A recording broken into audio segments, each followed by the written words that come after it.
Welcome, everyone, to another edition of Clubhouse Picks, brought to you by Godzilla Wins. I'm your host, Jack Fredericks, editor of Godzilla Wins, where you can find all of your sports picks and predictions on everything from the NBA to the UFC. Clubhouse Picks is your go-to podcast for PGA predictions, tournament preview, and salty picks for the veteran golf fan. It is a lovely Tuesday evening here in Mississippi on April 4th, and we're here to give you our picks and predictions for the 2023 Masters Championship at Augusta National, one of the most exciting weeks in sports in general. I'm with my co-host, Nate Perry, the greatest handicapping caddy west of the Rockies. Welcome, Nate. Thank you. Happy to be here. Very excited. Yeah. 1 to 10, what's your excitement level? Temperature check. I think that typically I'm like at like a 9, but we've been watching so much golf. We've been like on the golf grind that I feel like maybe I'm at an 8. I feel like I've gotten so much good golf recently that I'm sort of like not as thrilled about it. And the weather's going to be bad. And those are always weird ones from like just a viewing and sort of betting perspective. They are, especially for the Masters, which one of the reasons people like watching the Masters is because of the beautiful shots of Amen Corner and the 18th, and when the sun's really shining and the flowers are blooming. It's an incredible experience. Less so when it's windy and rainy and overcast, and possibly we have a bunch of weather stoppages. We maybe finish on Monday, stuff like that makes it a little bit more difficult from a viewing perspective. But of course, still one of the most anticipated weeks of the year for the game of golf. Everybody seems to be locked in after the March Madness has just ended. So, usually, Nate, what we do is we recap the last tournament. So this would be the Valero. I don't really want to do that. That's Not fine. to take anything away from Texas Open or Corey Connors' win. I just think I want to focus just specifically on the Masters. Corey Connors won the Texas Open in spectacular fashion. He played a great 4 days of golf. Let's move on to the Masters. I agree. This is another thing that I was a little conflicted on this week is we usually do sort of a course preview. I just feel like anyone who's listening or watching this show probably knows enough about Augusta to not have much advantage from what we're going to give them. But for anyone who maybe isn't, Nate, give us a rundown of the most famous golf course in America. What is Augusta National like? What are the challenges? What do you have to be good at? Yeah. So, I mean, the quick rundown is, most sort of, even casual golf fans have a pretty good idea of what Augusta National is, fast greens, immaculate sort of condition, Amen corners, always challenging 10, 11, 12. All of that stuff is sort of just commonplace now. Everyone sort of knows what they're getting with Augusta. It's just so remarkably consistent. And from a betting perspective, or I guess, just from sort of trying to sort of identify what stats are good for Augusta, it generally falls into like one of two categories. You basically have guys that are like really good iron players. They tend to do well there. They're often really good iron players that are sort of mediocre putters a lot of times. Hideki Matsuyama has a win there, obviously.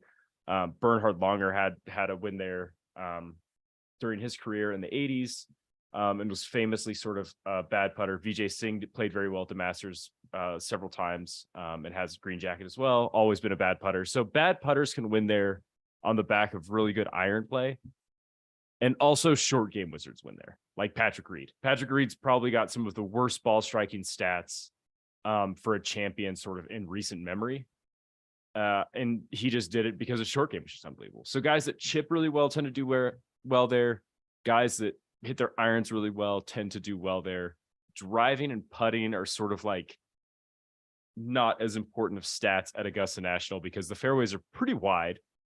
I mean, the rough is basically non-existent. So you're like really having to like get out of line. To be having to play off like the Pine Straw or something like that. There's, not a ton of hazards off the tee. It's not like a particularly challenging course off the tee, nor is it like overly long.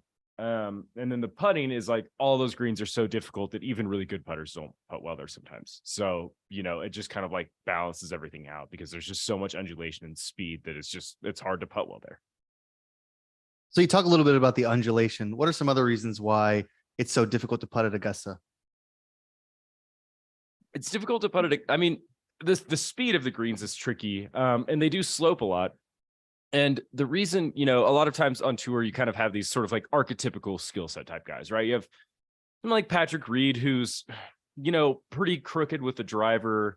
He's an okay iron player, and he's a really good short game guy, right? And we talk about guys that, sort of just make their living with their putter, or just make their living because they hit it a really long ways, and that's easy. But the reason that like putting doesn't matter is if you're not like typically a very good iron player, say you're a guy that tends to do most of his damage wielding the flat stick, maybe your iron play is a little shakier. There's a lot of guys that profile like that on tour. The problem with Augusta is if you put yourself in a weird position on a green because you're not very precise with your irons, it's almost impossible to make the birdie putt. There's just too much going on. So that's why it sort of gets knocked out as a thing. Like nobody's just making like 40 footers with regularity at Augusta National. It's just not a thing. In recent memory, has there been a winner who has putted the ball extremely well, has just gone just totally nuts with the putter? I mean, Scotty putted pretty well last year. Part of the problem with handicapping Augusta too, and I guess I should mention this, is a lot of what you're sort of viewing is like kind of anecdotal in a lot of ways, because the Augusta National, the Masters doesn't do strokes gained data. So we're relying sort of on like old school, like hard stats, like putts per round stats, putts per green and regulation stats that aren't necessarily indicative of like someone doing something awesome.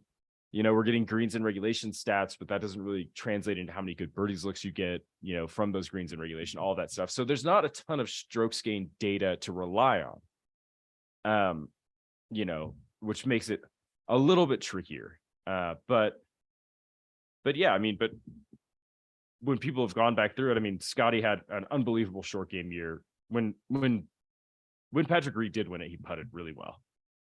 He did, especially on Sunday. Yeah, he made everything. So, that's probably the one that I can think of. But most of the time, it's just good, steady play. Cam Smith putted pretty well there. In his sort of close runs with it. But overall, it's not a course where you're just going to be like, catch a hot putter and win. It's just not really that type of place. It just stresses too many other aspects of your game.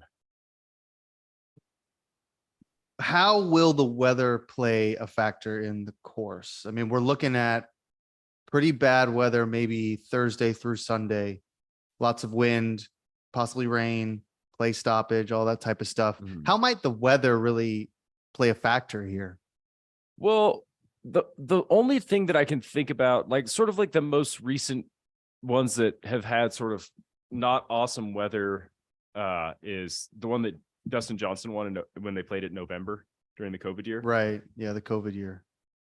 That was a really weird sort of weather, like marred tournament. And all it really did. So you're going to see a lot of stuff. Okay. So, all right, back up. Cause I've been thinking about this a lot, because we're always sort of reading and consuming like quite a bit of golf media. Right. Yeah. And everyone always says, oh, rain in the forecast, gonna slow things down, gonna, make the course soft and gettable and blah, blah, blah, and this and that. And that's true of most courses where it's going to rain. They're going to soften up. Augusta National is not most courses. Their irrigation system is unbelievable. They can pretty easily sort of change the moisture level in the soil to whatever they want. Basically whenever they want to, because they have such an efficient drainage system for that course. So I don't think it'll just, there aren't going to be balls just plugging in the fairway because it's wet. And balls aren't just going to be like stopping instantly on the green just because it's been raining. It may soften it up a tad, but it's not just going to be like mud balls and just, a total like disaster out there. The ball's still going to roll when it hits the fairway. Ball's still going to release when it hits greens. Do you feel like these golf analysts make too much about the weather? I feel like I hear about it pretty much every tournament. Yeah. And and the Masters is always in April. It's always like this. Like it's always kind of breezy. It's definitely always Georgia breezy in the spring. Like it's always going to be breezy. It's not unusual to have thunderstorms. Typically, they're not big enough storms to like warrant massive stoppages of play. If they are sort of delayed for a long time, it's typically less rain and it's more because of the thunder and lightning. So I mean, I think that people like to do that, and it's just a fun storyline for people to run with and to play weatherman. But I'm not sure that it's exceedingly consequential in that it probably favors guys who can benefit just slightly from maybe a little bit less rollout on the fairways or a little bit less sort of release on the greens. Guys that are really strong iron players or guys that are pretty long probably get a little bit of an edge, but nothing that's like a guy who it's a little bit shorter can't overcome. I don't think it's just gonna cut the field in half because it's wet. Look, I grew up in Georgia, not that far from Augusta, and the wind is not like in South Florida or out on the coast in California. So that's the other thing. And Augusta National's fairly sheltered because of all the trees. Yeah, there's tons of trees. So even if the ball gets up in the air, you're not going to have some sort of 50-mile-an-hour gust pushing it right and interfering with the perfect shot. Right. So yeah, the weather is definitely important, and you want to be a good ball striker whenever the weather is rainy or overcast or even anything outside of sunny. That's absolutely true. But you also want to be a good ball striker if you want to win the Masters.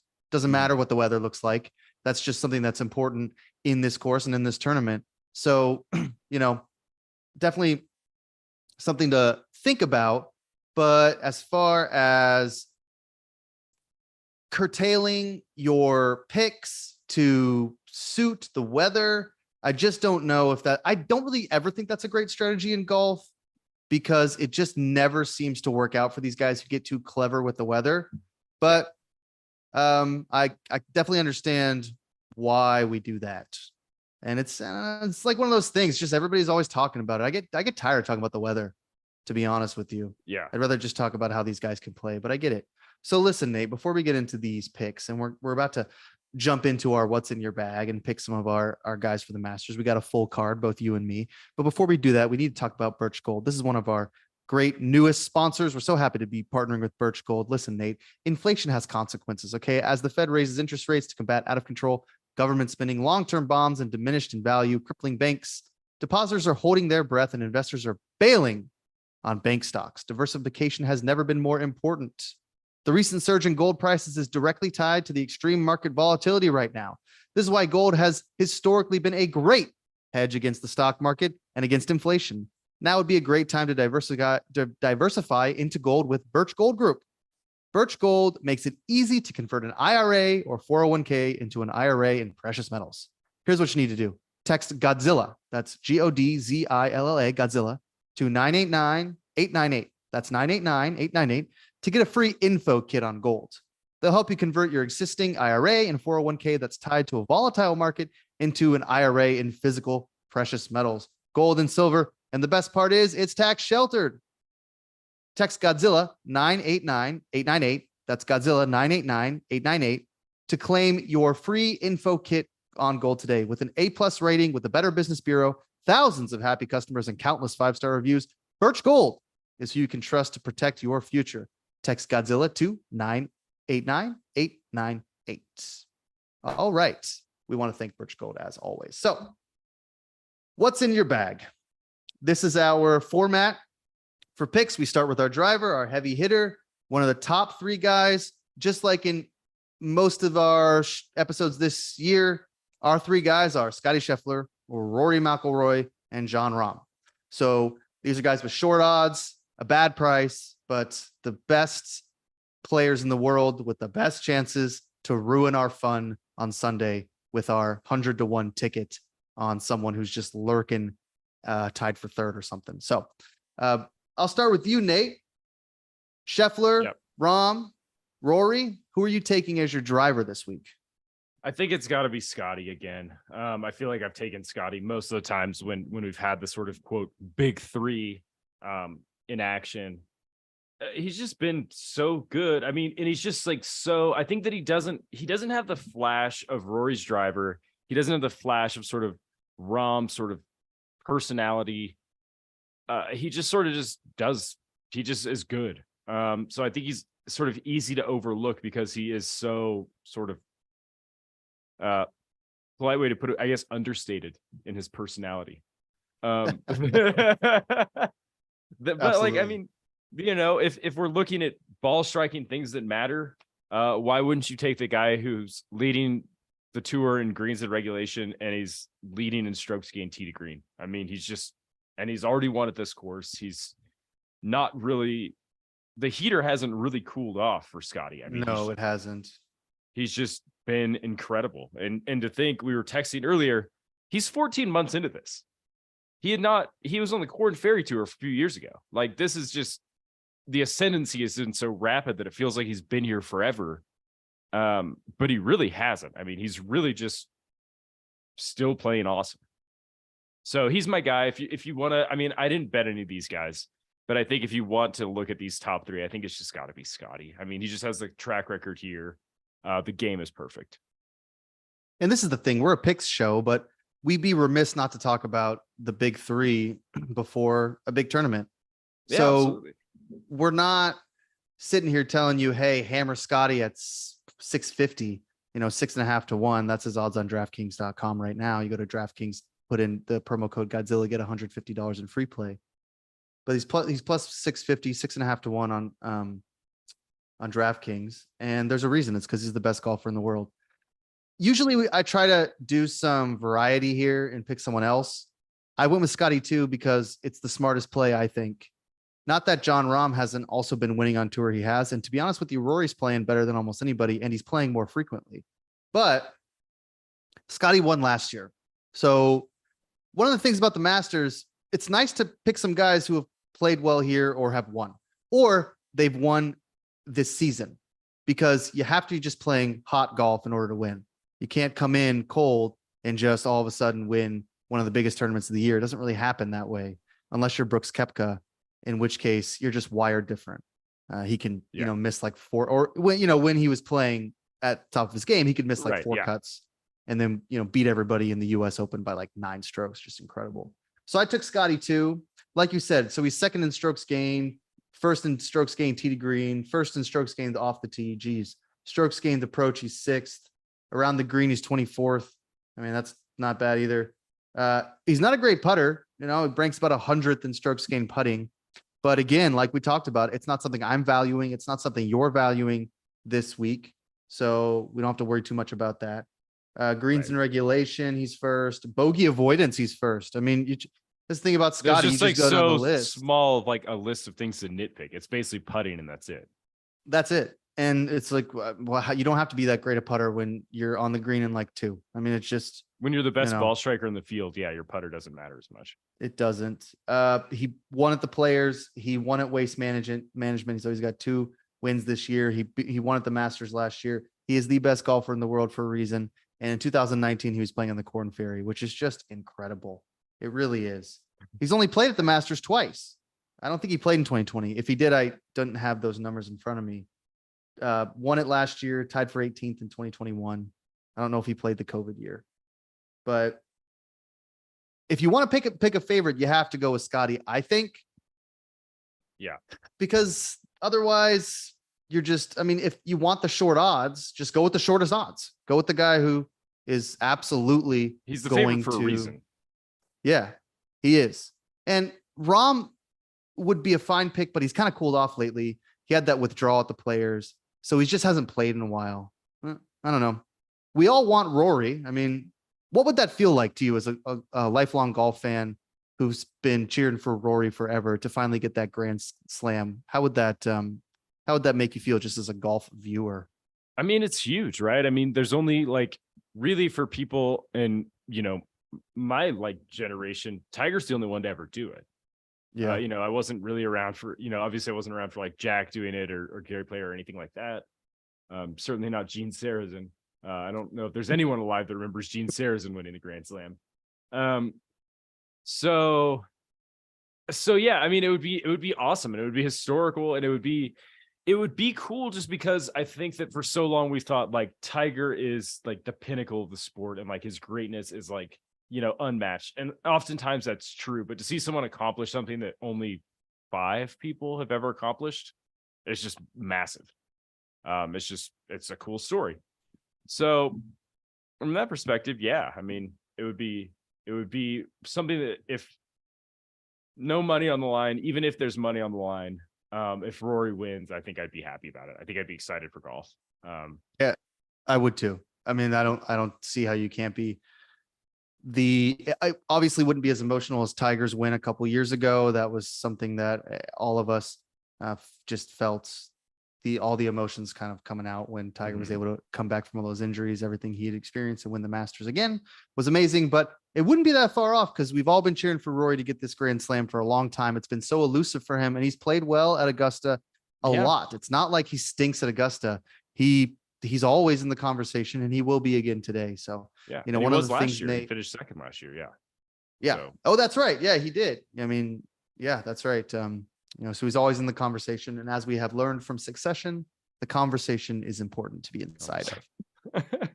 Another conversation you're going to want to be inside of, Nate, is the futures market. Okay. Listen, targettrading.co is just your go-to for the futures trading market. Listen, with all that fear out there about the economy and personal finances, many people are turning to trading the markets to help support themselves and their families. Trading is a risky business. There is no doubt. Trading is not something that should be entered too lightly, and it's all the more reason to get the proper training education. Patrick and Target Trading Academy is considered the #1 futures trading education company in the industry. Over the last 15 years, the team has developed successful, respectable, and repeatable trading strategies, and Target Trading Academy delivers these trading methods to you in a highly structured and effective learning environment. Want proof? You got to check out the student reviews on Trustpilot and everywhere online. People go nuts for Target Trading. You're going to find 5-star reviews across the board. You know, Chris is always saying it's a step to a better financial freedom and quality of life. Whatever the reason you may want to learn to do futures trading, you won't disappoint with choosing this academy. But don't listen to the reviews only. Find out for yourself. Go to www.targettradingacademy.com and sign up for a free virtual campus tour. See why Patrick and Co. are the #1 trading education company in the game.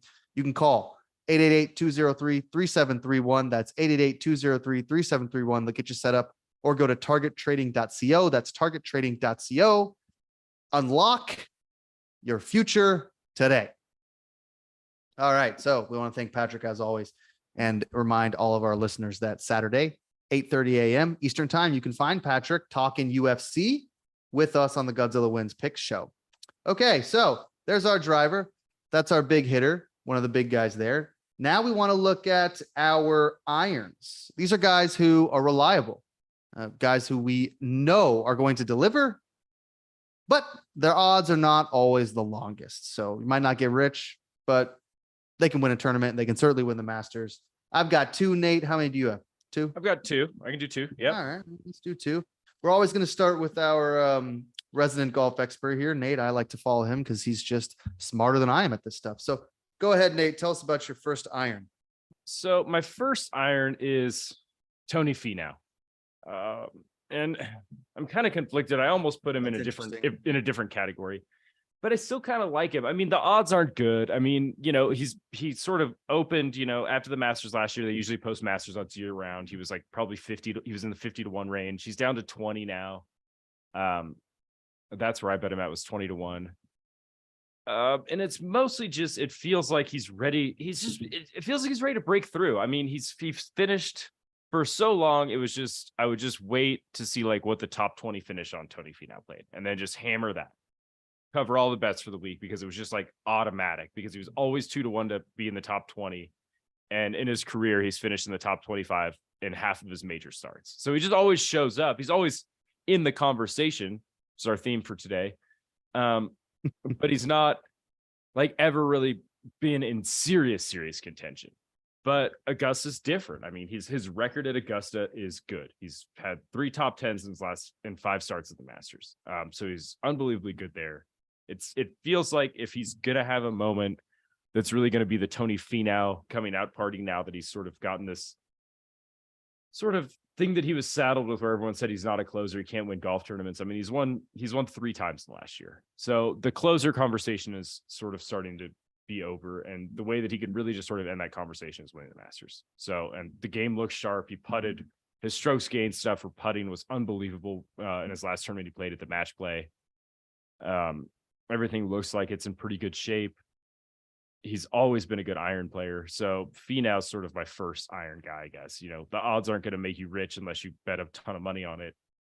But just from the perspective of a guy who looks like has the game to play well there, I think Finau's got to be someone you think about. What's the odds? He's 20-1 right now. He does play well at Augusta. I remember that year Mark Leishman was in the conversation. That was the year Patrick Reed won. And Finau was right there. He always is. And he plays well in Masters, but he's never won. So it's just a really difficult. 20-1 is so short for a guy who's never won a major. I mean, it just really is. But It is. He's one of the best golfers in the world. That's why he's always in that range. He's never going to drop to 40-1 because he's too good.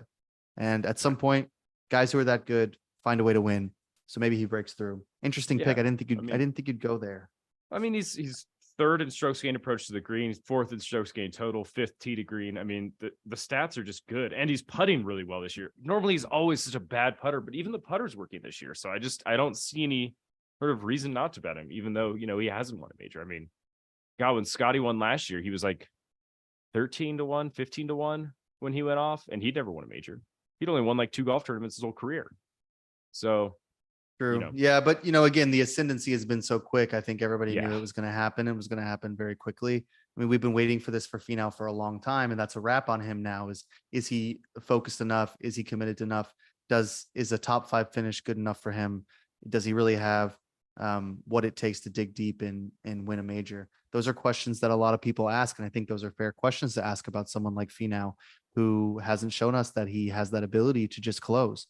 And you have to be able to close, especially on the Masters. I mean, we keep going back to the Patrick Reed year, but one of the most frustrating things about that, if you were trying to catch Patrick Reed, is he just closed like crazy. I mean, and another live guy, Bryson DeChambeau, is another one who I always think of as someone who just absolutely closes. Same thing with Brooks. A lot of live guys, big closers, I guess. Who knows? Yeah, right. Yeah. So, okay. Finau 20-1. I've got one right in that range here. And this is going to be no surprise to anyone who listens to this podcast. It's going to be my man, Justin Thomas, at 22-1. JT. I was going to go elsewhere. Like, I was going to go to my boy, Tom Kim. And I thought, no, I need someone who whose stats just back up everything I'm looking for. And what I'm looking for here is good ball striking. As always, that's usually what I look for in any tournament, but I'm definitely not looking for guys long off the tee. I want guys who are good at approach. Around the green, I really like this week, bogey avoidance, all that stuff. Thomas is tee to green 11th, which is a big number, especially just when you throw out the putting, which we don't think is important. So he's good tee to green. He's around the green. He's first. He's always been good around the green. He's a good scrambler as well. Putting is 147. So that's not good. That is like, you can say, oh, well, putting doesn't matter, but minus 0.217 is not good. Right. So he hasn't been putting well, and he would say that as well. Approach is 54th. So he's always been a good irons player, always seen as one of the best irons players in the game. He's still playing well with his irons. Good year so far. Not great, but good. Tied for 60th at the Players. It's kind of the only real outlier. Other than that, 10th at Valspar, 21st at API, 20th at Genesis, 4th at Waste Management. So he's been playing good golf. That's why he's 22-1. He's also someone who plays relatively well at the Masters. He's never missed a cut. I think he's played in 7 tournaments, or maybe 8. I think it's 7 though. He's never missed a cut. Yeah, 7 tournaments, never missed a cut. Scoring average is 71.54. His best finish was 4th during that COVID year in August with the weather weird. So that's another thing. Okay. If you're thinking maybe the weird weather is an analog this year when DJ won it, maybe it's similar for JT, who finished 4th. Lowest round was 66. Doesn't really mean much. I do love, by the way, I mean, this is like another thing about the Masters is so great. They don't track the strokes gain stuff, as you said, but they have an incredible website. You can see all the players' histories. You don't get that at other stuff. So if you're doing this stuff like we are, I have to go to a whole bunch of different websites to get the data on how they played in a certain course. A lot of times you go to Data Golf. Of course, we love Data Golf. ESPN has the results, stuff like that. But the Masters puts it all right there for you. They're not going to tell you strokes gained, but they'll tell you greens and regulation, all sorts of stuff like that. And they have everybody. So, shout out to Augusta National. They do such a good job with all of the fan interaction. It's one of the reasons people love Augusta. So yeah, I'm in a JT 22-1. We'll see. It's not one. I mean, again, it's a short price, but once you get down past the 40s, 50s, I mean, you're really going to be sweating some of those guys because the field is too packed. You got to hope for a Danny Willett situation, someone coming out of absolutely nowhere. Even when Serge won it, it was like, well, yeah, I mean, where's he been? We've been waiting for this. So I don't know. We'll see. But I got JT. That's my first. Who's your second? My second one, I've kind of gone back and forth on this one a lot, but I think I'll just sort of settle on. I mean, so I've probably talked about this on the show before, but in like July of last year, I bet Max Homa at like 85-1 to win this tournament. Oh, and wow. I thought, so that was a long time ago. That was a really long time ago. We've been sitting on this baby for about 10 months. I'm not sure that was a necessary bet, but I mean, hey, listen. Well, but since then his odds went like 60-1, like pretty shortly after that. And then they were like 40.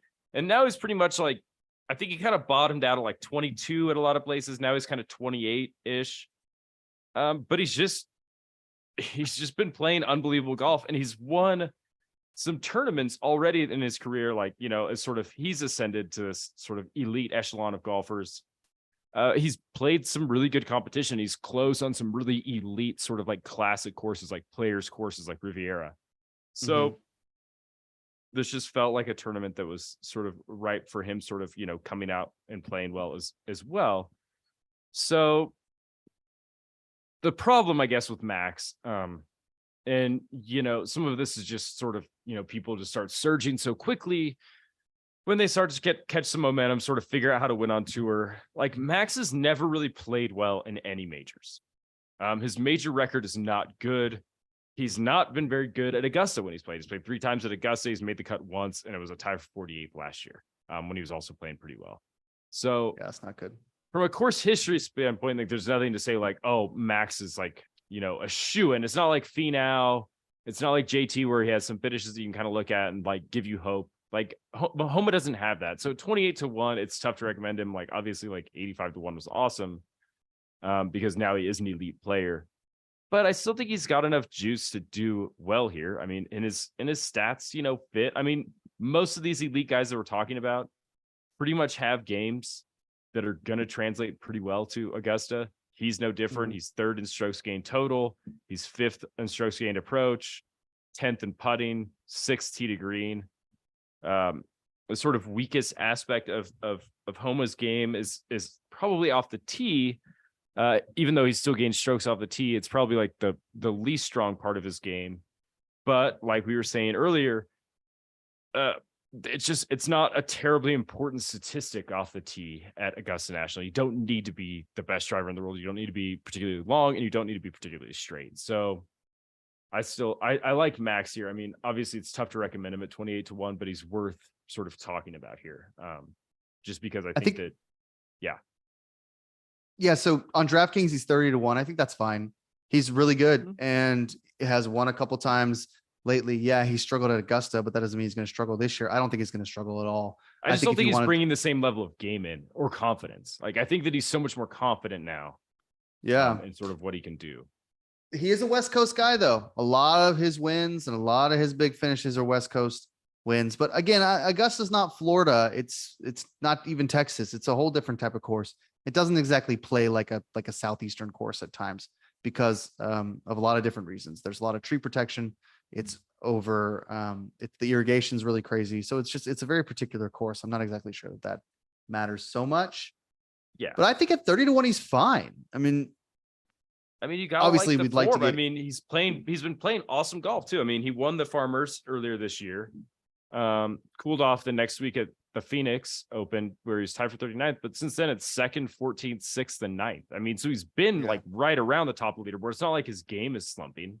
Like, he just hasn't, reeled off like all these spectacular wins, and the win that he did have was a little while ago. I think it'll be fine. I think 31's okay. I was actually going to take him as an iron, and then I thought you might, so I asked you so that we didn't have too many of the same guys. So I went with a real wild card for my second iron. This is not as reliable as some of the others, but I kind of like him this week, and I can't really tell you why. Usually I've got a logos here. I can tell you, okay, around the green is what I'm looking for. Approach, bogey avoidance, strong iron guys. But this week, I don't know. I got my man Sam Burns. He's my other iron. 45 to 1. Okay, so old Sam. All right. First of all, he's 26. I feel like that's the right age to win the Masters. So that's my first thing. I mean, if you're going to win the Masters, do it when you're 26. So there's number one. 46th in total strokes gained. So that kind of tells you right there why he's about 45 to 1, because that's about where he ranks in strokes gained. Very tricky tee to green, but we're not too worried about that, although it is important. Off the tees, 35th, so he's a pretty good driver. Terrible approach game so far this year, 175, and really not that good around the green either at 73rd. But, and this just goes against everything I've been saying, but I don't know, I just like Sam this week, so I'm just going to roll with it. He's 10th in putting, so he's been putting like crazy. And the thing I really like about him is, even though the stats don't really back it up as much as you would like, I mean, at 45 to 1, you're not going to find guys, especially at the Masters, you're not going to find guys in the top 10 in most of these stats. So the fact that he's in the top 10 in putting is fine for me. But he won the WGC and he beat some really good players. Now, match play is weird, but 2 weeks ago, he just played some of the best players in the world on Sunday and he won. That's huge, because if he's in the conversation on Sunday, I now know that he's not afraid of the challenge. Masters is different than match play, but still. 6th at Valspar, 6th at Waste Management, 35th at the Players, 11th at American Express. I don't know. That's some good golf from Sam. It is, and it's worth looking at his stats too. Like, now that I'm sort of staring at them, his strokes gain stuff, especially the approach game, it's really like he's actually not had that many tournaments where he's lost, very many strokes, if at all. With his approach game recently, he just has 2 really, really horrible tournaments in the last year that sort of like dinged him. I mean, I don't know what he was doing at the Arnold Palmer, where he lost 4.4 strokes on approach. Oh, no. Yeah. But since then, he's right around average, minus 0.01 when he won, plus 0.34 at the Valspar for another good finish, minus 0.04. Like, those are more typical of Sam Burns, as him just being sort of an average approach player. It's not really hurting him that much, but it's just like that. Like, the Arnold Palmer was a disaster, and then he lost 2.4 at Houston. Like, but other than that, he doesn't have any just glaringly like, oh my God, what happened type things. And at Houston, everything fell apart for him. So like, that's not even like I don't know what he was doing there, but everything was bad. So, yeah. And he ended up withdrawing because I think he was injured. So that's the other thing. Yeah. So I think that it's like sort of, worth like sort of digging a little bit deeper when you're looking at someone like Sam Burns, because you look at, the sort of season long stats and you're like, oh my God, this is a train wreck for his ball striking. But when you look sort of individually, it's not that bad. And that's really important. And I'm glad you mentioned that, because I didn't really think to or have the time to look at some of the individual stuff. But it didn't make a ton of sense to me why he was, because I've been watching him play golf. So I'm watching him play thinking Sam Burns is playing pretty good. And then I'm looking at his strokes gained thinking, well, what is this? This is not good. This isn't good at all. So, that's one of those things where like we can have a logos and we can look at stats. We can have an approach to how I want to pick games or how I want to pick golfers. But sometimes it's feel. I mean, if you're not watching golf, then you don't know. And I just feel like Sam Burns is playing above what we're seeing. And I think that has bore itself out in some of the tournaments that he's finished pretty high in. I don't think he's afraid of the challenge. And I like the 45 to 1 odds. I mean, that would be a really fun ticket to cash at the Masters. And you get to root for someone kind of off the beaten path a little. Golf fans don't exactly know. So it would make for an exciting Sunday if you were able to put together 3 good rounds. And he'd be an instant lifelong favorite for me if he were to able to even just make it fun on Sunday. So I'm hoping that happens as well. Okay, so I've got Sam Burns at 45 to 1, JT at 22 to 1. You have Finau at 20 to 1 and Max Homa at about 30 to 1 on DraftKings.com. New wrinkle in our system here as we move right along to some other picks. New wrinkle. We got the live guys. Here come the live guys. They're back. They're ready to play some golf. They're all, according to Greg Norman, they're all going to be around the green celebrating when, I don't know. When one of them wins. Yeah. Yeah. When maybe, Mito Pereira gets the win or whatever. Doesn't he play on? Yeah. I think he does, plays yeah, on the Mito's tournament. there. Yeah. Yeah. When Mito gets that win at 80 to 1, everybody will be clapping for him, including Patrick Reed on the green or whatever. So this is our driving iron. This is something in the bag that you really like. You look at it before you leave for your round and you think, I should put that in my bag. I should take that. And you never do. And that's your live guy because they're great, but we don't ever get to see him play unless you just are locked into the CW, which some people are. I got one, but I could have like 4. Yeah, I mean, I kind of got like a handful, I guess. Like I kind of just like lumped them all together like a little bit for mine. So, but you go first. Yeah. Oh, mine is so boring. I wish it weren't because I was looking at Mito and I was looking at, Patrick Reed, of course, Brooks. I got in a big Twitter fight with everybody about Brooks Koepka earlier this on Monday because I was like, oh, I think he's pretty good at like 30 to 1. And everybody was like, no, he's like horrible. And he plays on live and he's hurt and he sucks now. And that's the stupidest thing you could ever do is bet him. So, I still think he's got a lot of value at 40 to 1 for a guy who's an absolute animal, but he's not my pick. Cam Smith. I had to go with Cam. And the reason is because it's just, he is so good and his stats are ridiculous. And that's not always true of these live guys. Some of these guys are not playing good golf at all. Not true of Cam. Of course, he's won a bunch of tournaments before. Won the Players, wasn't able to compete this year.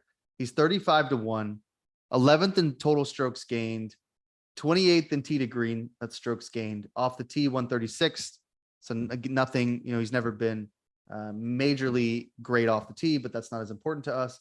5th in approach, so he's almost gaining his 0.771 on approach, which is crazy. Around the green, 42nd, 8th in putting. We all know Cam Smith can putt. Bogey avoidance, 29th. So he's right there in a lot of these categories that I'm looking at. He's just in the conversation. He's in the conversation right there. Masters results. Now, I didn't go through his current results because I'm just not locked in to live enough to tell you what any of that means. If he finished, 5th in some tournament, I just don't know enough about live.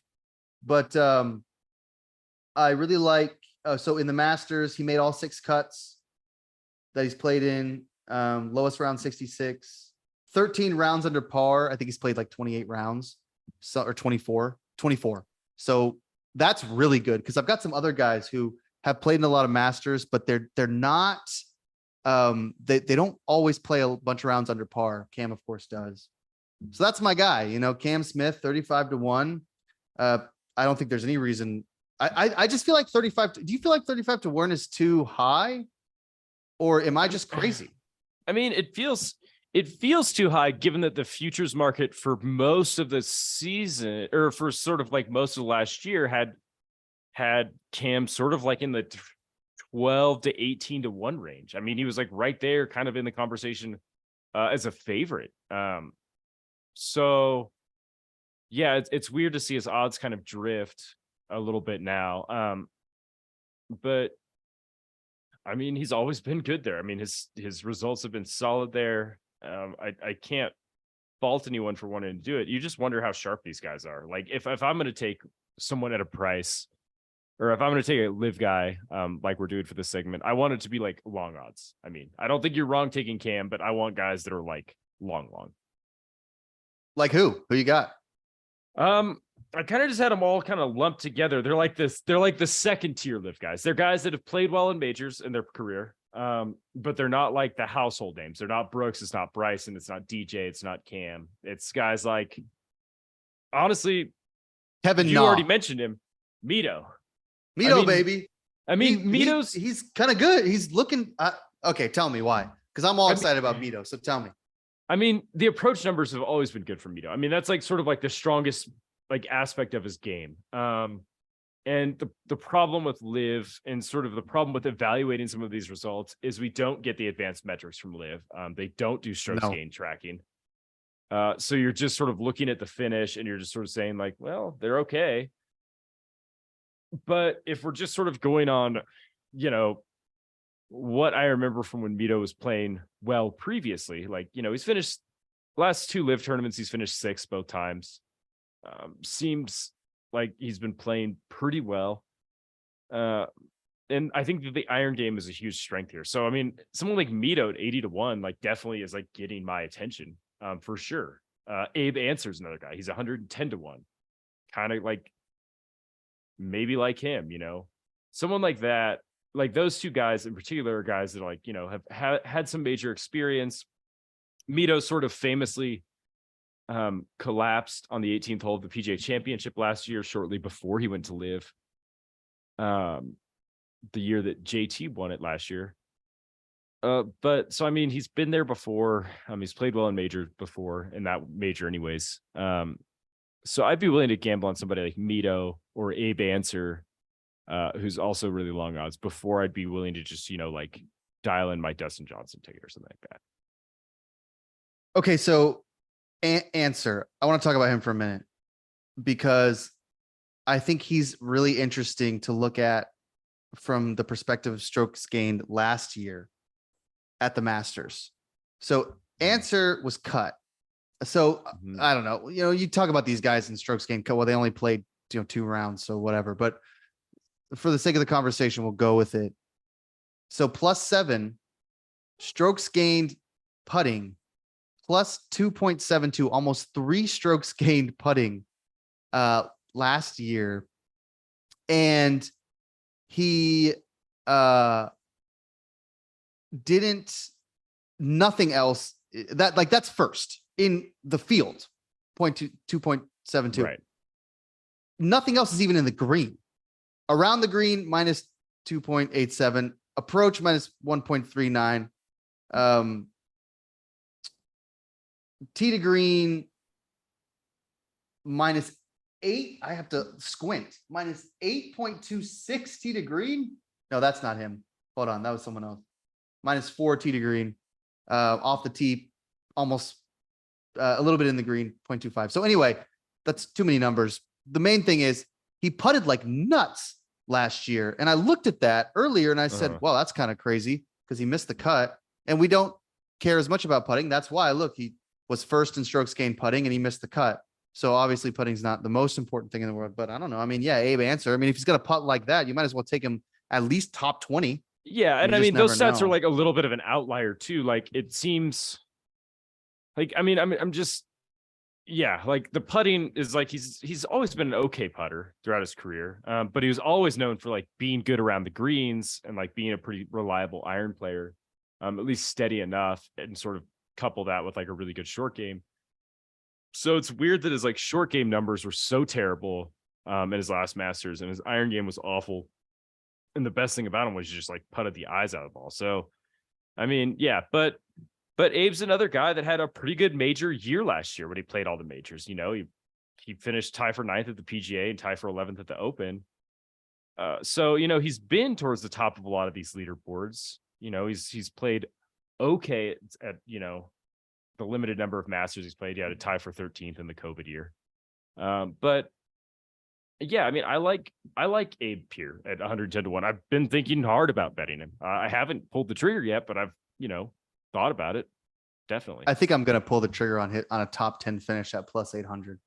Yeah. I think that's almost immediately what I'm going to do with him. So we both like him. I also like Mito. I like Mito kind of maybe outright at +800. I mean, I just like Mito's game. Yeah. I'm sorry, +8,000, 80-1.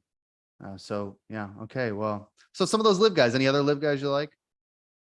I mean, I don't know, maybe like Gooch or something. He's 130-1, but I mean, you're really kind of scraping the bottom of the barrel. And his results haven't been very good. I mean, this is just sort of like past form. Like I remember him being a good iron player, but I have no data to back that up because he hasn't played anywhere where they've measured strokes gain data since like September of last year. So I have no idea what he's playing like. Yeah. Well, that's the thing with Liv. I mean, it's like, it's really, So I mean, you're just like dart throwing and just being like, used to be a good iron player. Maybe he still is. I don't know. I don't watch enough Live golf to be able to like, give it even the eyeball test. Liv doesn't give us the stats we need, and we're not watching enough Live golf. So how are you going to handicap these guys? And then everybody on Twitter is just like, they all act like they are their caddy. I mean, you bring up a Live guy and they're like, oh my God, Patrick Reed, I know all about him. It's like, how much Live golf are you really watching? But maybe they are. I have no idea. I'm not. So Nate, we're going to switch gears in a minute here to our wedges, our putters, and our hybrid, or maybe our fairway wood, whatever you want to call it. But first, we really got to thank Ignacio and our partner at Ignite 45. If you're a small business owner struggling to generate leads and revenue, then this message is for you. In today's economy, a winning digital strategy is a must. Without it, your business could fall behind and lose out. Many business owners struggle with outdated websites and no real presence on Google when people are searching for their services. But don't be discouraged. Ignite 45 can fix that. They design great websites that turn visitors into paying customers and create SEO strategies that rank your business on top of search results. Ignite 45 is also the first digital agency dedicated to helping your business reach millions on your social media platform of your choice. If you're ready to see real results and work with a digital partner that shares your values, then give them a call today at 720-740-1776. That's 720-740-1776. Or visit ignite45.com/Godzilla. Use the promo code Godzilla to save $100 on your digital needs today. All right. Ignacio, Ignite 45. Love that guy. Time for the wedge. I'm absolutely locked in for this wedge. I mean, I think this is my best bet of the week. I really do. The wedge is someone you love to bet but never wins, which is why I'm locked in, because I love this guy and he never wins. But I want to go with you first because I'm just interested in what you have, and then we'll go to me. Yeah, I mean, I struggled with this because a lot of the guys that I bet this week have won. Like that's the reason I bet them is because like they're big time players. They've won majors, guys like I guess like Finau could have been my wedge, but I already talked about him. Mm-hmm. So I guess I'll talk about a guy that, never really has won. That I kind of like at 35-1 is Cameron Young. Did I just steal your thunder? All right. Okay. No, you didn't. No. My wedge, man, he's out there. He's way out there. Yeah, like Cam Young hasn't won a tournament yet on the PGA Tour, right? But he's been close. I mean, second at the Open last year, finished second the tournament afterwards, has a third place finish at Hero World Challenge, which was a pretty strong event, usually field wise. Played in the Saudi International, was second there, was second in the match play. So I think that Cam Young is a guy that like it wouldn't surprise me. In a lot of ways, he feels like his ascendancy feels like kind of similar to Scotty, like just a super talented guy, not necessarily the most exciting personality, so people kind of overlook him. But I mean, all the numbers are there. I mean, the stats make sense to me that Cam Young should be like on my mind here. I mean, the approach numbers are really good. He hits the ball really long ways. Typically things that sort of hurt Cameron Young are like occasionally the driver because it gets a little sideways, but that's just not a concern at Augusta. Sometimes he doesn't putt very well, but that's again not really a concern at Augusta. So I mean, I love the iron play, and he just seems poised to just really step into the conversation as like a hot young guy that like we're like taking notice of. I mean, he's climbed to 14th in the world with like basically on the backs of like just finishing top 5 all the time and never actually winning. Yeah. So there's a guy that never wins that I find myself betting all the time, and then I watch him finish second. The driver doesn't matter as much. I mean, it's not that hard to hit from the pine straw. It just isn't. No. And the rough is like nothing. The rough is like half an inch most of the places, it's like the ball that dribbles off in the fairway, like at most it's maybe like an inch sometimes around the green. Like it's just like not very long. Yeah. And every lie is perfect. So like, even if it is in the rough, like it's just immaculate. Like it's not just going to be like some weird deep patch that somebody forgot to mow or something like that. It doesn't happen there. It is not a thing. Okay. So Cam Young, interesting pick. I like it. 35-1. I'm going real long here. I love this guy. Tom Hoagie. 0. Oh yeah. You wins. love Hoagie. 0 wins. But man. Okay. So 100-1. That's first off. That's long for the Masters. That is long. But I feel like he should be. I don't feel like he should be 100-1, but I'll tell you why he is. So listen, total strokes gained, he's 14th. I mean, total strokes 1.316. So he's playing well, way better than 100-1 odds there. Tee to green 26th, off the tee, which we don't rate that high this week, 119th. So not a great driver, can be a little crooked. Around the green is really where he struggles. 175th, minus 0.277 there. Approach, he's first in the country in approach. So if you're talking about strong iron players right now, I don't see why you can't be considering Tom Hoge. 1.255 in his strokes gained. And then bogey avoidance is 17. And he's been playing pretty good. Great at the Inconsistent. Players. Yeah, he finished third at the Players. Yeah. Cut at the API, 14th at Genesis, cut at Waste Management, 48th at Pebble Beach, 42nd in American Express. I mean, it's inconsistent.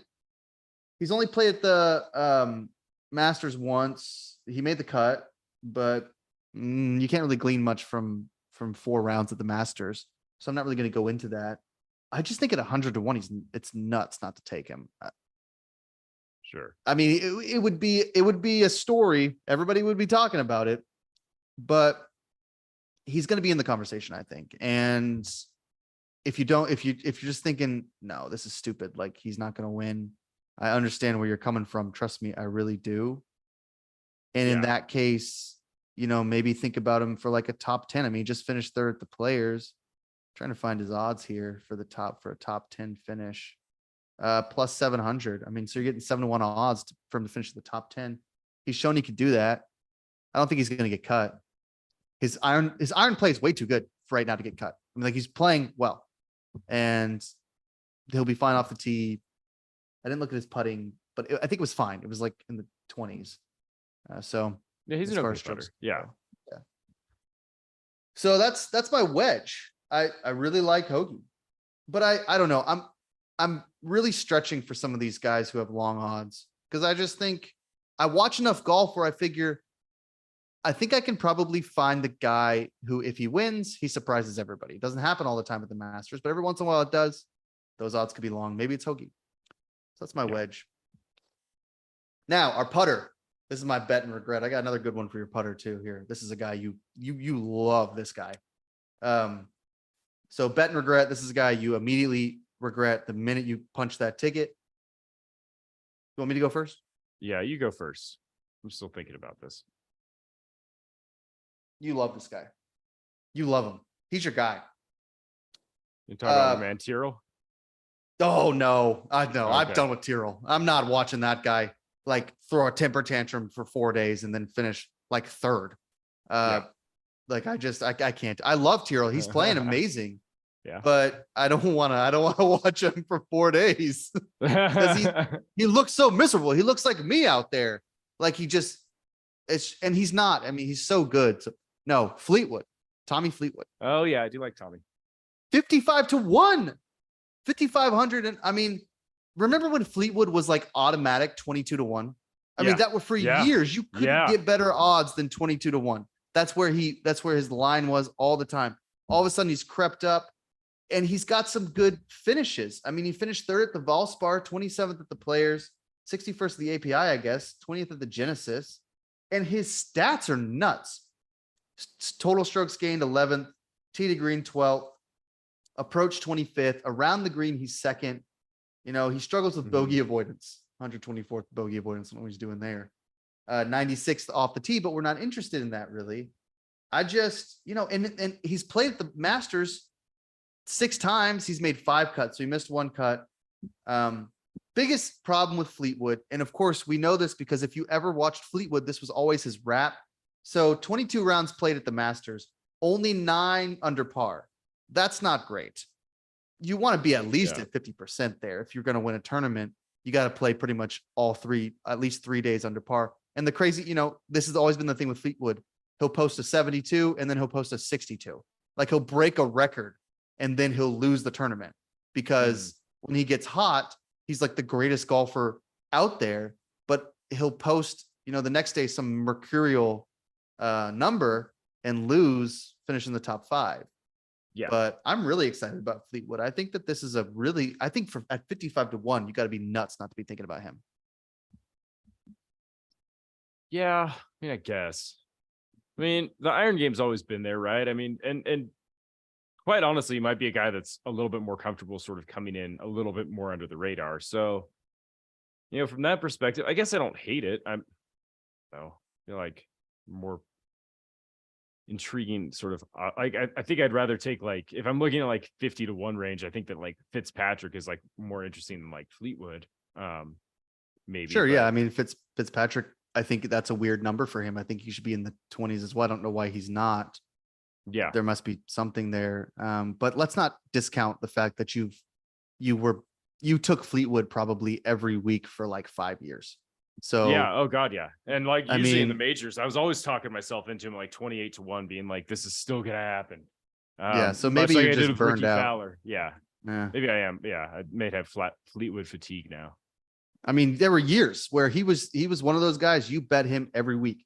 Him, Tyrrell Hatton, a couple other guys, but you were always on Finau. You were always on Fleetwood. So I don't know. I just think 55-1 is nuts for him. But you're right, Fitzpatrick. I looked at Fitzpatrick because he's playing really good golf. There's no reason for him to be that low. Again, this is our bet and regret category. So I'm not saying Fleetwood's going to win, but I couldn't resist the 55-1 odds on a guy who is just, I think, still at the top of his game and could win a major at any point. Right. Yeah. I mean, I guess if we're getting to mine is definitely one that I've been regretting for a while. And it is Matthew Fitzpatrick. Okay. So that's a natural segue, I guess, because he is interesting at 50-1, right? Major winner now. He had an unbelievably hot 2022, where he was just always right up in there in the hunt. Obviously won the US Open. Had some pretty, solid finishes, was really close in the PGA last year and played well at Augusta last year. His worst finish in a major last year was tied for 21st. So he's always a guy that seems to be building towards the majors, much like a lot of these sort of elite players do. So I made this bet on him in like January or February. And I was like, he was like, I'll pull it up. The odds weren't good. And I was like, they're just going to get lower. And I just need to get on it now because I love Fitzpatrick. I cashed a ticket when he won the US Open. And I was like, I just love this guy. He's going to win more. And so I made these bets in January and he was 35-1. And I thought 35-1 still doable. Like I can live with that. If he wins another time or two, then he's going to be like 20-1. And then I'm going to have a hard think with myself. So I was like, I'll just jump on at 35-1.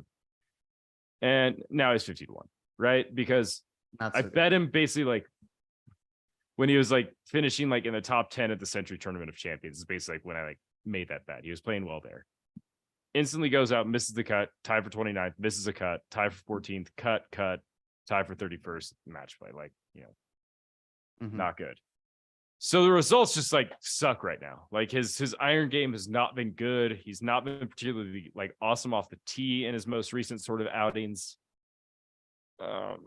So I mean, really, I'm just hoping for like sort of a massive reversal in some aspects of his game that were really strong last year that just seem to have disappeared this year, particularly his iron play. Yeah. So I think, I like Fitz and obviously had him to be rooting for him. He's had this stupid 35-1 ticket, but like, I wish I would have waited and gotten 50. That would be awesome. Yeah, that at would least have like been. do myself a favor and not just take like the huge discount on him like an idiot. So, or like the huge, I guess, premium on him like an idiot. So, I regret that bet, for sure. I wish that I hadn't done it. And honestly, I don't even know now. I think that he's intriguing at 50-1 based on sort of previous success, but I'm not sure like I love it. Like even then, I mean, the results just there's nothing to suggest that he's primed for like an awesome week. No. I guess.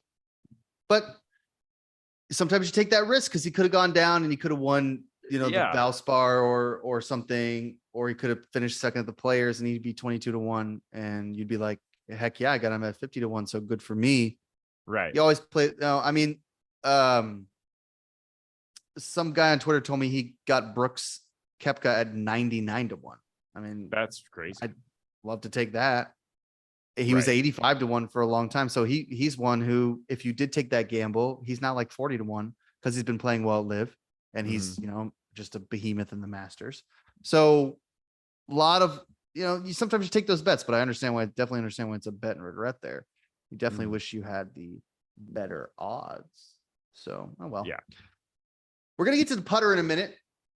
No, that was our putter. That's our bet and regret. We're going to get to the fairway wood in a minute, the hybrid. That's our guy who can really make us rich if he can just put it all together. But first, we want to talk about Rosie's Gaming Emporium. Clubhouse Picks could not function without Rosie's, Nate. It just couldn't function. Today's show is brought to you by Rosie's Gaming Emporium. Rosie's has paid out over $475 million in jackpots so far this year. That's crazy. Numbers are just going up. I got to get March's numbers. I still got February. February's winners include, though, Alex. Oh, Alex crushed it. 140 grand at Rosie's in Dumfries. Love that. Love that spot there. Tabitha, 99K at Rosie's in Richmond. Douglas, 93 at Rosie's in Dumfries. I mean, Dumfries is just going off the hook there. What a month for February for Rosie's at Dumfries. Robert, we call him Bob, 46K, Rosie's in Vinton. This is you add all that up, that's a down payment on a mansion. That's just nuts. Starting in March and now April, new members play for free at Rosie's. Sign up for a free Rosie's rewards card and instantly receive $25 up to $1,000 in free play for your first visit.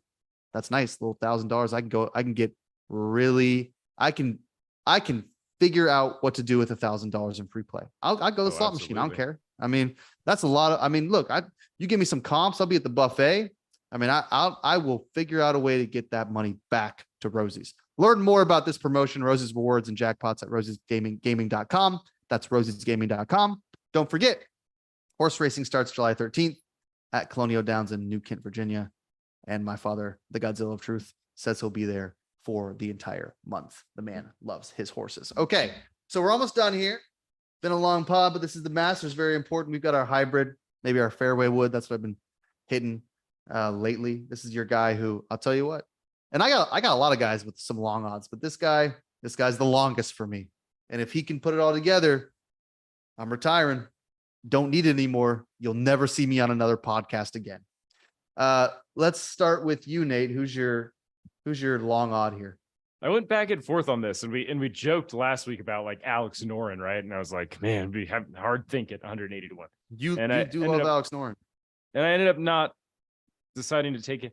The one that I like, the one that I sort of think is one that's primed, and he kind of got the media kiss of death. I saw him featured on the Masters website, a little personality piece. Another media. Who was the media kiss of death last week? It was Bo Hosser last week, and this week I think it's probably Sahith. But I love Sahith. Yeah. And ideally, like he should be a guy. His stats look like a guy who could just sneak up and win a Masters. He's a good iron player. He's got an elite short game. The thing that always gets him is he's long enough, but he's really like inaccurate and wild with the driver. But that's a type of person that tends to profile really well at Augusta. It's just so minimized off the tee. So I think Sahith at 120 to 1, why couldn't he put it together? He hasn't won anywhere, but not like people haven't just jumped up and won the Masters for their sort of first tournament or first majors. So he's still a rookie, isn't he? I guess last year. Last year, kind of like wrapping around. Yeah. But yeah, I kind of like Sahith, I guess. That's problem is he hasn't really been playing that well this year. No, he played okay in February, tied for 6th at the Genesis, tied 14th at Arnold Palmer, didn't play well at the Players. And he played, his ball striking numbers were actually really good at the WGC, even though he didn't have a lot to show for it.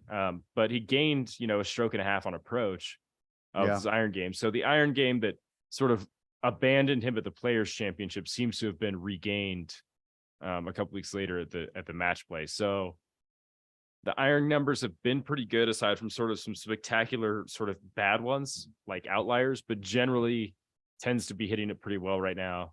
Really is just being held back off the tee. So I like Sahith. This just looks like Augusta National is the type of course that rewards guys that are really creative, And Sahith is definitely one of the most creative sort of younger players in terms of being able to hit a wide variety of shots and being able to recover really effectively from sort of awkward areas. So I like him. Yeah, he's fearless. He's plus 750 to finish in the top 5, 20 to 1 to finish in the top 10. He's a good bet, I think. I think even to make the cut, probably 2 to 1 odds to make the cut. I think he's probably gonna make the cut. So he's not as much of a wild card as I think you might be led to believe based on the odds. He's just young, and at some point he's going to put it all together. And when he does, it's all of a sudden he's going to be 40 to 1, like all the time, because that's how good he is. And everybody agrees. I mean, that's not even a hot take. Everybody knows Sahith is going to put it together at some point. And if he doesn't, it's going to be, a travesty, because he's just an incredible golfer and one that's fun to watch. Right. Okay. You like Sahith. What was that? 100 to 1? Like 1100 to 1? 130 to 1. Oh, 130. That's great, because I got a guy who's 130 to 1. Yeah. So 120 to 1. Who's Sorry. 130? 120 to 1. All right. I got one 130 to 1. I love this guy. I think he's sneaking. I think he's primed. Georgia boy. Chris Kirk. So Chris Kirk. All right. Total strokes gained, 16th. Total strokes gained, 16th, top 20. I mean, come on. Tee to green, 32nd. Off the tee, don't care, 102nd. Approach, not great, 56th. Around the green, 12th. Bogey avoidance, 16th. Strong iron player. If you're worried about the weather, Kirk won at the Honda Classic where it's super windy. And he's played well. Well, he's played okay. I mean, he had a top 10 at the Texas Open last week, so he played well last week. He had 39th at the API, but he was cut at the Players. So the only other major, biggest problem is, the Masters is another tournament where you probably want to have played the course in a while, and he hasn't played the Masters since 2016. So if I'm hoping that he got out there today, got a couple practice rounds in, I'm hoping he didn't just like go out and be like, wow, it's gorgeous. Can't wait to play. Hoping he swung the club a couple times. I'd have to check up on old Chris. But yeah, so that's your concern. It's been a while since Chris has played at Augusta National, but he got that exemption because he won at the Honda. The Honda, yeah. So I don't know. I mean, I just think, I'm not saying he puts it together, but he's already won this year on tour, and that was not a crowded field, but I don't know. I mean, he's kind of a shaky pick now I think about it, because even at the Honda, he tried to lose it. He shot it into the water and had to win in a playoff. So I don't know. Maybe not the best bet, but still, I kind of like it. So I'm gonna go with it. And he's been around the top of the leaderboard in a major before too. He played really well at the PGA last year. So, he's kind of got a little bit of experience there as well. So, I don't know. I mean, I think the familiarity is definitely important, but he definitely fits the bill of sort of like short game wizard that we're looking for. Yeah, and that is what I'm looking for, is just a short game wizard. So I'm just going to continue to hit those numbers there. We'll see. I don't know. Tom Hoagie's my favorite long odds guy right now. That's the guy I'm most excited about. But I'm sure Scotty will win, and then it's like, why do we even do this podcast? Yeah, it's kind of, yeah. Like I don't. That's. I mean, I love Scotty, but it's like, yeah. I don't know. What are any of us doing? If the Scotty reality is winning? like it'll probably be someone towards the top of the odds. But if it's not Scotty, it'll be someone that's probably shorter than 30 to 1. I mean, that's just sort of how the Masters is. I mean, even with Danny Willett, we look at that as like a big example of like, sort of like a long shot winning. I think he was 50 to 1 to win. Yeah. Then. So it's like not even that crazy. I saw a stat. It was something like 27.1 to 1 was the average winner for the Masters in the last like 15 years. The odds that went off. So long shots are fun, but they just don't necessarily work here. Everyone knows what's going on. Let's end here. Any shot that Tiger can pull off some more magic at 80 to 1? No. I would like to think so. I mean, I think that, there's a real possibility that Tiger, can be relevant. I mean, and the numbers sort of reflect that. I mean, like plus 600 for like a sneaky, like backdoor, like top 10 isn't like terrible. But I think you can do better things with money than to put him at on 80 to 1 to win the whole thing, especially with just so many guys playing so well. It would just be even more historic than last time he won here. in terms of just like making the needle move. If I can find some odds for him to make the cut, then what I'm going to do is I'm going to take that. And if he makes the cut, then I'm going to throw it on whatever his odds are for the top 5. That's what I'm kind of going to do. So maybe the make the cut is 2-1. I put a little bit of money on there. Now I got 2-1 odds. Now I throw that on top 5. Maybe his top 5 is at that point, maybe 8-1 or something. And maybe he finishes top 5. You just never know. I mean, he's a guy who he can do that. That's what he does. So, well, it's going to be an incredible tournament. The live stuff is the most fascinating. We probably could have done an hour just on the weird dynamic. I know the PGA didn't do a great job of setting up the groupings. You would have really hoped to throw the live guys in with Rory and Patrick Reed. Come on. It's just right there. And I know it's not it's just, you can't do it, but come on. Couldn't you? I mean, they're both playing in the tournament. You could have put them together. So yeah, and they definitely tried to sort of spread them all around, right? So that it didn't become too much of a focus, I think. And that's something that, they're always cognizant of. There's only 2 guys that play on Live Tour that are even in the same opening group, right? And it's just Kokrak and Gooch. And they have to play with Sandy Lyle, who's 700 years old. So good for them. But other than Sandy that, Sandy Lyle's a 2-time champion at the an institution. He's definitely an institution. But yeah, and they aren't doing Reed any favors. They just kind of made the short game lunatic category with him, with it's him, Svensson, and Thigala, just dudes that like to get weird off the tee. Don't stand 300 yards off the tee box when they're teeing off, because there's a good chance one might land in your lap. Yeah. But yeah. Well, should be fun. It'll be fun. Super excited. I've got all weekend.